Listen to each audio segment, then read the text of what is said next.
Marami mga tao may mga mabibigat na problema at pag naisip mo yung problema nila, kawisan parang gumagaan yung problema mo. Today we're going to get acquainted with a lady that had a terrible problem. Ang ating pag-aaral, from problem to solution. Salamat Panginoon dahil bawat katapat ng problema ay solusyon. Give us wisdom that we may learn from our reading today. That we may learn from you. So be our speaker, be our teacher, empower us, guide us. Linisin niyo po kami, walang maging sagabal para dumaloy ang pagpapala niyo sa aming buhay. Palakasin niyo po ang aming katawan, patalasin ang aming isip, paglayain ang aming espiritu na makipagniig sa inyo. Be our speaker, teach us, lift up only your name. And in your precious name, in the name of your Son, Jesus, we pray with thanksgiving. 2 Kings 4:1. One day, the widow of one of the Lord's prophets said to Elisha, "You know that before my husband died, he was a follower of yours and a worshiper of the Lord. But he owed the man some money, and now that the man is on his way to take my 2 sons as his slaves." Isa sa mga napakagagandang kwento sa Old Testament. Isang babaeng balo ang desperada dahil bukod sa lungkot na dinadala niya sa kamatayan ng kanyang asawa, ngayon ang kanyang 2 anak na natitirang aliw niya sa kanyang buhay at gabay sa kanyang pagtanda, ay kukuhanin pa nung pinagkakautangan ng kanyang namatay na asawa. Tradisyon nung araw na ang hindi nababayarang utang, yung anak mo ang magiging bayad. Malaking problema. Nalulungkot, wala na ng asawa, at ngayon mga walang pa ng mga anak. Nagpunta siya sa boss ng kanyang asawa, yung head prophet, si Elisha. At nilinaw niya, diniin niya na ang kanyang asawa ay dating naninilbihan, nag-aaral, tagasunod ng propeta, kaya may connection siya dito sa propetang ito sa pamamagitan ng kanyang asawa. 2 Kings 4:2, "Maybe there's something I can do to help," Elisha said. "What do you have in your house?" A most important and a most intriguing question. Lumapit yung babae sa kanya dahil nangangailangan ng tulong. Hindi natin alam kung ang inaasahang tulong ng babae ay bigyan siya ng pera para pambayad sa utang at ng yung anak niya ay huwag maibayad, huwag maipangbayad, or kakausapin ba ng propeta yung pinagkakautangan na patawarin mo na yung utang, propeta naman yung nagkautang sa'yo. Hindi natin alam kung anong laman ng isip ng babae. Pero definitely, hindi yon ang iniisip ng propeta. Kasi sabi ng propeta, "Maaaring may maitulong ako sa'yo. Ano ba ang meron ka sa bahay mo?" Hindi itinanong kung ano ba ang meron ng nanay mo, kapatid mo, kapitbahay mo, o ano bang meron ako na pwede kong ipautang sa'yo? No. Ano bang meron ka? At kung umaasa yung babae ng tulong na mas instant, halimbawa ay funds, baka pwede siyang wala ng gana dahil ang tanong sa kanya kung anong meron siya. Walang-wala nga siya, kaya nga siya lumalapit. 2 Kings 4:2-4, "Sir, I have nothing but a small bottle of olive oil." Elisha told her, "Ask your neighbors for their empty jars, and after you've borrowed as many as you can, go home and shut the door behind you and your sons. Then begin filling the jars with oil and set each one aside as you fill it." Nakakataka naman itong payo ng propeta. Sabi niya, anong meron ka sa bahay mo? Sabi nga natin, walang-wala nga siya kaya lumalapit. Sabi niya, "Ginoo, wala po akong anuman kaysa konting-konti lang na langis ng oliba." Alam niyo yung olive oil noon was a commodity. It was a precious commodity kasi yan ay pwedeng pangluto, pwedeng pagkain, pwedeng panggamot, pwedeng pangmasahe. Very precious. At sabi sa kanya ni Elisha, "Baybayin mo lahat ng mga kapitbahay mo, manghiram ka ng napakarami, pinakamaraming kaya mong hiramin ng mga walang laman na mga banga, mga sisidlan, umuwi ka, at isara mo ang pinto, kayo lang mag-iina ang nasa loob ng bahay, at pagkatapos, simulan mong isalin yung langis mo na konti sa mga nahiram mong sisidlan." 2 Kings 4:5, The woman left. Later, when she and her sons were back inside their house, the two sons brought her the jars, and she began filling them. Very thrilling, very exciting. Marami-rami naman silang nahiram ng mga lalagyan. Nagsara sila ng pinto at sinimulan nilang magsalin. 2 Kings 4:6, at last she said to one of her sons, "Bring me another jar." "We don't have any more," he answered, and the oil stopped flowing from the small bottle. Wonder of wonders, habang nagsasalin sila at may napagsasalinan pa, hindi naubos yung konting langis niya. Kailan ito naubos? Nung wala nang mapagsasalinan, ubos na ang mga jars. Kaya sabi niya, pahingi pang lalagyan, wala na po tayong lalagyan, puno na, at wala nang empty, tumigil yung langis sa pagdaloy. 2 Kings 4:7. After she told Elijah what had happened, he said, "Sell the oil and use part of the money to pay what you owe the man. You and your sons can live on what is left." So, ano na po nang gagawin namin? Marami na kaming oil sa bahay. Abay di ibenta nyo. Part ng mapagbebentahan mo, bayaran mo yung utang ng asawa mo, hindi na mababawi ang yung mga anak, magiging slave, at yung natira, sapat na sa inyo, ipamuhay nyo. Presumably, hanggang magkaroon sila ng mga hanap buhay, magkaroon sila ng susunod na pagkukunan. So that was the problem, and all the solutions embedded in the problem. How the problem was solved is very, very interesting, and it is our interest now, how the problem was solved, or what she needed, which was the problem, and what she had, and what she did. Very important. So the problem was solved by looking at what she needed, and then what she had, and what she did. First of all, she needed money. Sino kaya sa mga tao ngayon hindi yan ang need? Kahit naman dumadami yung pera mo, sabi ng Solomon, dumadami din yung bayarin, dumadami ang gastos, may kailangan ka pa rin. She needed money to pay up so that she would not have to give up her sons. But what she had, isa-isahin natin, kasi mukhang walang-wala siya but she had a prophet husband, although past tense na, patay na, dead, but still useful. Marami nga kung kailan naging dead o naging useful lalo kung may insurance. So, he was dead but still useful dahil may connection siya sa kanyang head prophet. And what did she do, this woman?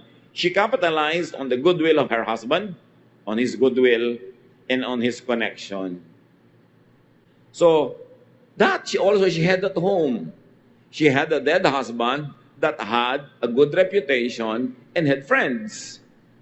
So, lesson agad sa atin, lalo sa mga magulang, mag-iwan, magpamana ng goodwill.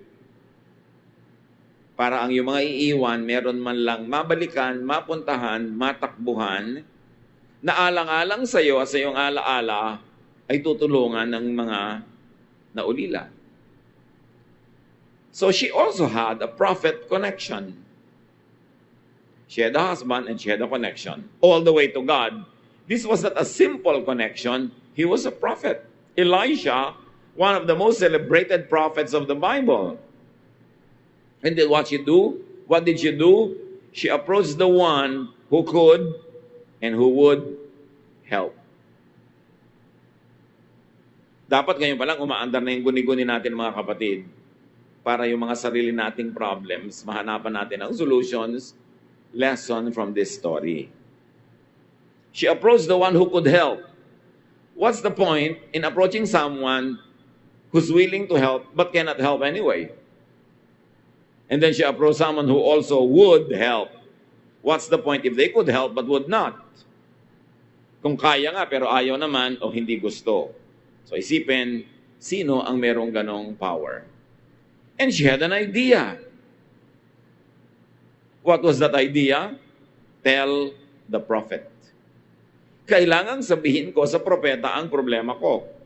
Sobrang bigat, kailangan humanap ako ng ibang balikat na pwedeng tumulong, laang tumulong, kayang tumulong, at gustong tumulong. At yun yung propeta. So the solution to many of our problems is usually just an idea. Idea. Bawat problema may katapat na solusyon. Kailangan lang makonekta sila ng idea.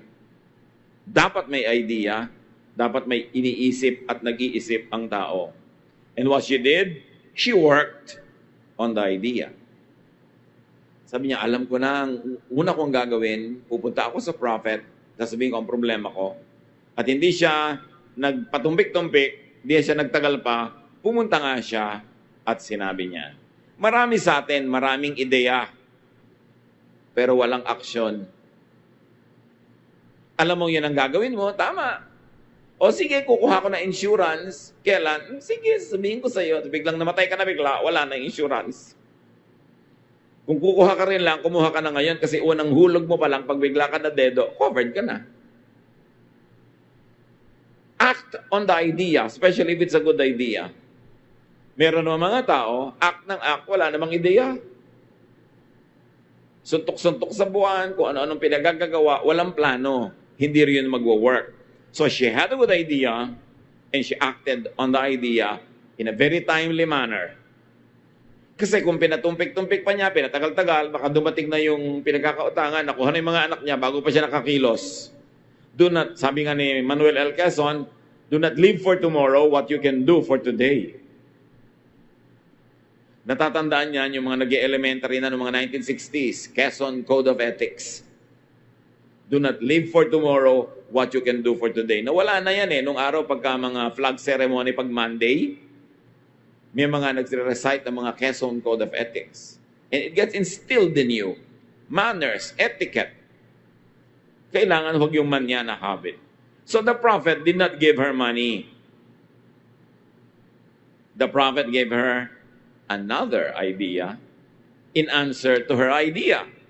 Her idea was to go to the prophet, so the prophet gives her another idea. If the woman was thinking of money, the prophet gave her something better. Pag mayroon tayong financial problem, mga kapatid, hindi pangungutang ng pera ang laging pinakamagandang solusyon. Or hindi pera agad o cash ang pinakamagandang solusyon. Kung yan ang pinakamagandang solusyon, nanalangin na sana yung propeta, naghimala ang Diyos, may pera, o eto na yung pera. But God does not work that way. The prophet did not give her a dole out, but the prophet gave her a project. Binigyan siya ng isang proyektong mapagkakakitaan. What else did the woman have? The woman had courage. Ang mga babae nung araw, hindi basta-basta lumalapit sa lalaki, lalo yung lalaki na yung mataas ang ranggo sa lipunan at sa pananampalataya. Pero may lakas ng loob o nilakasan ng loob ang babae na ito at lumapit siya sa propeta. Talo ang mahiyain.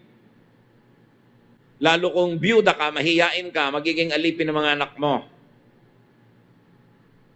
Ang mga anak ng mga mahiyaing magulang, dehado, talo, ipinapatalo dahil nahihiya. Tanggalin nyo yung hiya sa buhay. Ang ikahiya mo lang yung masamang ginagawa. Pero yung lalapit ka, hihingi ka ng tulong. Lahat naman nga kailangan ng tulong. Tiyakin mo lang na hindi ka naman laging ikaw na lang yung humihingi. Pamisa-misa ikaw naman magbigay. O pagpahingahin mo naman yung hinihingan mo, hindi parate. Pero hindi nakakahiya na humingi ng tulong sa oras ng kagipitan. Hindi nakakahiya na magpaalala kahit sa employer mo na deserve mo na ang raise kasi ang tagal-tagal mo na, ang galing-galing mo, ang husay-husay mo, wala pa. Hindi nakakahiya na i-demand mo kung ano yung what is rightfully yours. Kung namatay ang asawa mo, nag-aagaw-agawan sa mana yung mga pamilya niya, mahiyain ka, talo ng anak mo. Dapat ang tao hindi mahiyain, lalo may umaasa sa'yo. So talo pagka mahiyain ang tao. Hindi naging katalunan ng mga anak niya yon dahil itong babaeng ito may lakas ng loob. And then what she had, the star of all the things she had, was some oil at home. Sabi ng propeta, what do you have at home? And this is a godly way to solve problems. What do you have? What is your strength? What is it in you that can become a solution? Dapat naman mayroon kayo kahit konting sariling oil sa bahay. Have something. Kahit nung naghimala si Jesus, pagpapakain ng 5,000 lalaki plus women and children, merong something, 2 maliliit na isda at 5 pirasong maliliit na tinapay, pinarami. Pero kung wala ni isang isda at wala ni isang tinapay, anong paparamihin? 0 times 10 is 0 pa rin. Kailangan bigyan mo ang Diyos ng something to bless. Gusto mong pumunta sa exam, pumasa? Mag-aral ka at yung alam mo, ma-bless niya, dumami habang sumasagot ka ng mga tanong. Gusto mong umunlad sa buhay? Maghanap buhay ka, kumita ka ng kahit konti para paramihin ang Diyos, paunlarin ang kinikita mo. Hindi yung wala ka namang kinikita, gusto mo pang gumastos. Hindi dinadaan niya sa dasal. Kailangan meron kang something. So, bigyan ng Diyos ng mapaghihimalaan. Huwag walang-wala. Boring yung laging walang-wala ako. Ang haba-haba na ng buhay mo, walang-wala ka pa. Bakit naman walang-wala ka? Sobra ka naman successful sa pagiging wala. Pagka lagi kang wala, may kasalanan ka na rin doon. Liban na lang, as I always love to say, na sobra ka matanda, sobrang bata, o sobra may sakit. Pag willing kang ihampas ang katawan mo sa trabaho, hindi ka pwedeng walang-wala. Meron at meron, magkakaroon. And what we learned here is what we already know. Little becomes much when you place it in God's hands. Line yan of a song. Little becomes much when you place it in God's hands. At ganun ang miracle. Meron kang konti, paparamihin ng Diyos. Meron kang konting effort, paparamihin niya. To the best of your ability, ha? And what she did, she committed her own resources. Itinaya niya yung sarili niyang konting langis. Marami mga tao hindi nasosolve ang problema kasi gusto nila wala silang gastos. Iba ang gagastos, sosolve ng buo nilang problema. Gusto nila wala silang hirap, iba ang maghihirap, iba ang gagawa ng buong project. Ida-deliver na lang sa kanila yung tubo. Kailangan kasali ka sa hirap. At kung ano man ang meron ka, itaya mo doon. Kasi pag nakataya yung resources mo, mas pagsisikapan mong maging matagumpay. Kaya yung mga bumibili ng mga franchises, yung gusto mag-franchise ng, halimbawa ay buko o kung anumang maliit na tindahan, ang requirement, ikaw ang tatao sa tindahan mo. At saka meron ka talagang cash outlay para sikapin mong umunlad yun dahil may nakataya ka eh. Gusto mong magtagumpay yung project. Marami mga tao hindi nasosolve ang problema kasi ayaw nilang magastusan, ayaw nila mahirapan, gusto nila charity. What else did she need? Remember, a need is a problem here and we are looking for solutions. She needed bottles. She needed jars. Lots of them. But what she had was only what was at home. But she had neighbors who had the bottles, the jars. And obviously, she had goodwill. Wala siyang jar, pero may mga kapitbahay siyang may jar. Ngayon, kung siya'y palaaway na babae, nakikipagkagalit sa mga kapitbahay, goodbye solution to the problem. Kasi kailangan ng jar, wala siyang jar, ang kapitbahay meron, pero di niya kausap eh. Kagalit niya. So meron siyang goodwill. Dumadami ang assets niya. Pag binilang natin, kanina parang wala. She had neighbors who had bottles and she had goodwill. And what she did, she sought help from her neighbors. Nagkakatok, bahay-bahay, meron ba kayong pwedeng mahiram na jar? Kung di ka pinagkakatiwalaan, kung hindi ka gusto, di ka papahiramin kasi nababasag ang jar.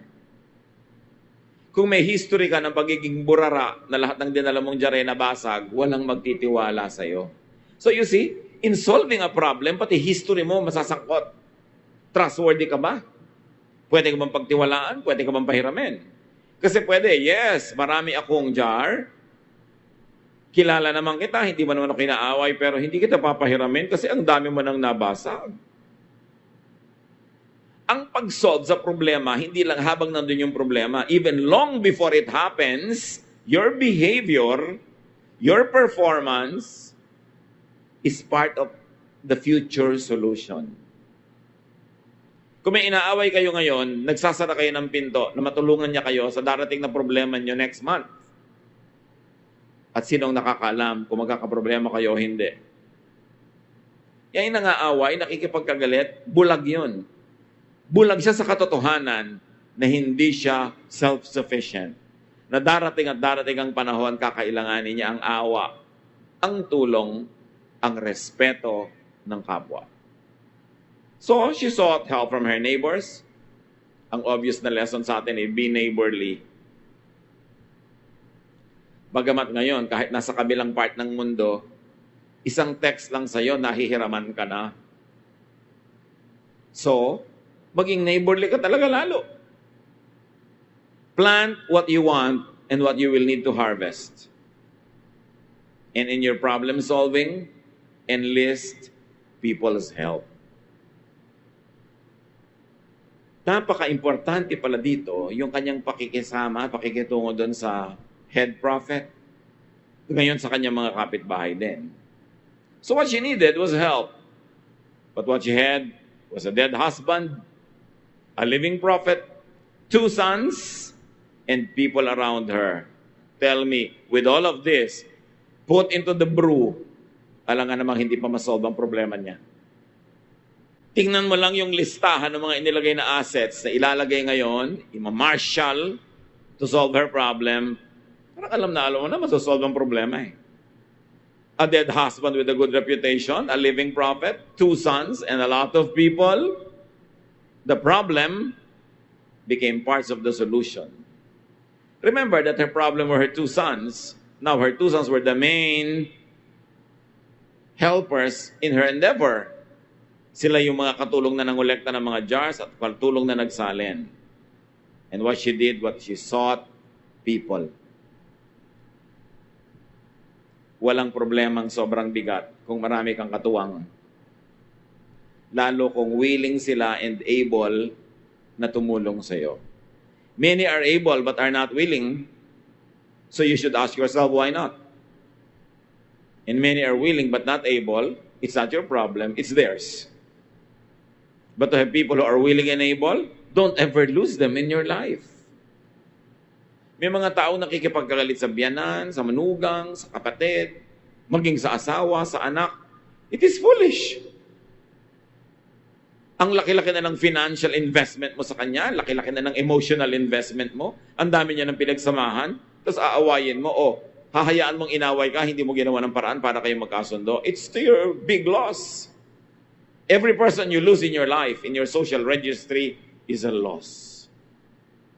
Dapat yan pinapahalagahan. So turn problems into solutions.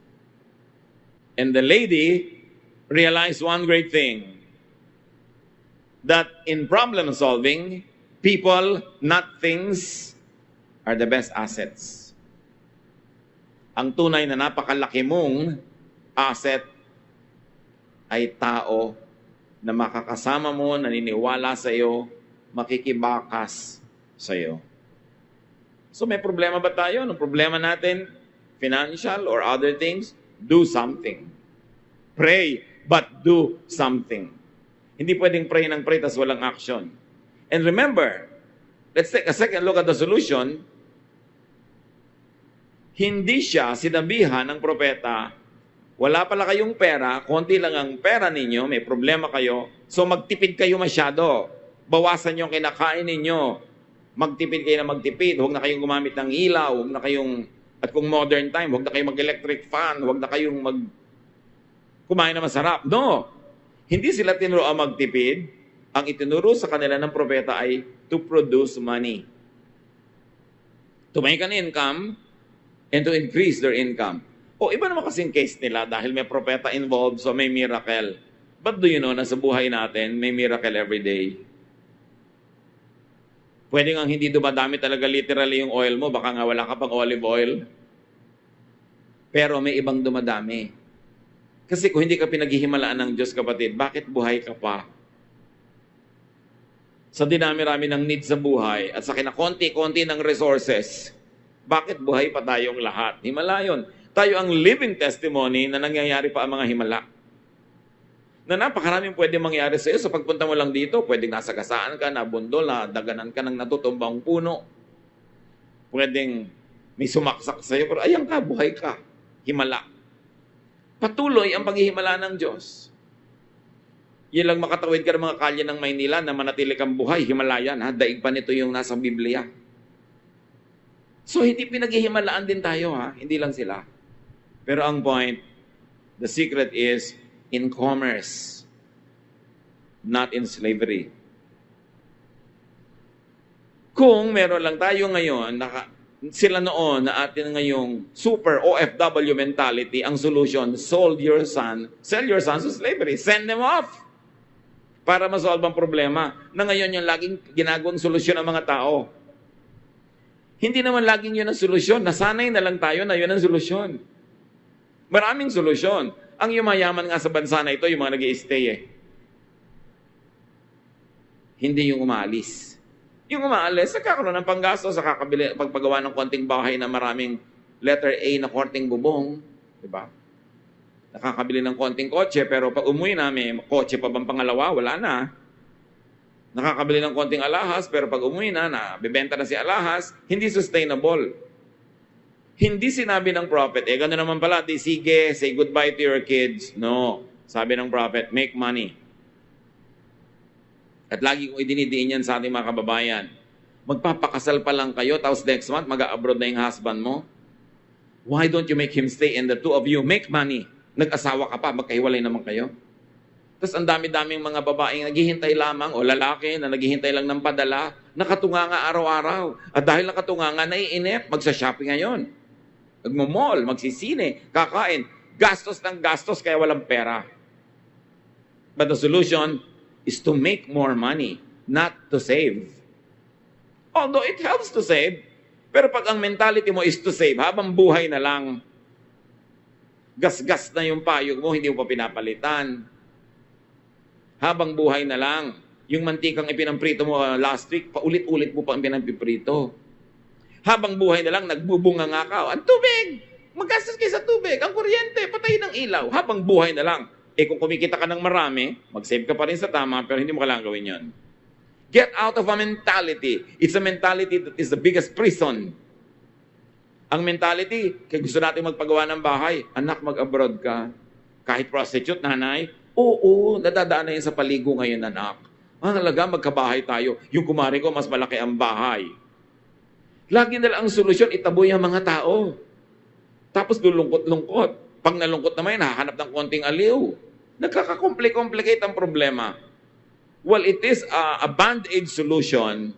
It should not be the mentality of our people to always send out our loved ones to earn money. Ang mga yumayaman dito sa bansa natin, mga foreigner, bakit sila nandito? Dahil nagkakapera sila dito. Ayun, iba naman, kung gusto mo mag-abroad dahil hilig mo, dahil gusto mo talaga, well, ibang usapan na yon. Pero para isipin mong yun lang ang solusyon, hindi yun totoo. Noong 1970s lang nagsimula yung policy na yan. Mid and late 70s. But before that, hindi naman yan ang solusyon natin sa ating mga economic problems.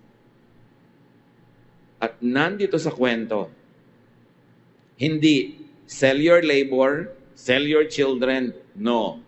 Produce more. At nakita natin kung paano sila nakaproduce ng more, hindi ko na uulitin. So anong problema natin sa buhay? Lalo kung financial, produce more. I'm not even telling you to keep on saving. Kundi, produce more money. Gusto mo palang kumain ng masarap, edi mag-produce ka ng maraming pera. Gusto mo palang lunurin ka ng electric fan na laging nasa 3 ang speed, edi gawin mo, pero may pambayad ka dapat sa kuryente. Make money. Kailangan meron kang enterprise. And all the elements in the story will help us do that. Hindi na uso ngayon ang one-income household. Talagang maghihirap ka, puro tipid. Kailangan lahat may kita. Bawat taong nagko-consume, dapat nagpo-produce. Except for the few moments, and it should be short, when students are full-time na nag-aaral, o sobrang bata, sobrang tanda, o sobrang may sakit. Konti lang yon. Marami are able-bodied, kayang-kaya natin mag-produce. Huwag kayong makontento na isa lang ang income nyo. Kung hindi kayo kontento sa inyong income. Ngayon, kung kontento kayo, di sige, makontento kayo. Pero ang dami nyo pang pangarap. Gusto nyo pang makapagbakasyon sa napakalayong Batangas. Hindi maabot-abot na pangarap. Abay, increase your income. Huwag kayong makontento sa sweldo-sweldohan lang. Dahil walang matutupad na pangarap pag ganun lamang. Seek people's help. People love to help others who deserve the help and people that they like. So it is important to be likable. You know, success happens to people who receive help at the right moments in their life. Everyone needs help, but people help only those they like. So be likable. It's important. Ama naming Diyos, napakaraming lesson na pwedeng mapulot sa kwentong ito. Dalangin namin ngayon, bigyan mo kaming karunungan, i-apply sa buhay namin. Hanapin yung mga equivalent sa buhay namin ng prophet, ng oil, ng neighbors. Hanapin namin yung equivalent ng pagsisikap, ng character that will deserve the help of others. At nawa, Panginoon, kung meron man sa mga anak mo ngayon dito ang kinakapos, nagigipit, give them the idea that could get them out of this situation. It's always an idea. Nawa, Panginoon, kung makuha namin at matanggap yung ideya mula sa iyo, maging masipag kami to turn it into reality. Huwag kami maging kimi, dungo, mahiyain, at tumayo kami, Lord, to claim our destiny. You know the plans that you have for us. Plans to give us a hope, a future. Plans not to hurt us. Nawa, Panginoon, yung aming mga aksyon, maging tugma sa aming mga pangarap. Maging tugma sa mga ninanais namin sa buhay. Pagbulay-bulayan natin ng mga kapatid, hanapan ng personal application, and may the Lord let that oil flow. Remember, the oil stopped flowing nung wala nang lalagyan. So yung oil ni Lord sa buhay natin will stop flowing only pag wala nang lalagyan sa inyong buhay. Matatapon lang, masasayang lang, the blessing will stop. But as long as you are ready, willing, and able to receive the blessing, it will not stop. So if it stops, look at yourself and say, wala na pala akong lalagyan, ganito lang kaliit ang utak ko, ganito lang kaliit ang sipag ko, ganito lang kaliit ang pananalig ko, matatapon lang, masasayang yung blessing, so it will stop. Teach us, Lord. Teach us how to be deserving so that this blessing will keep flowing all our lives. Meditate on this, church.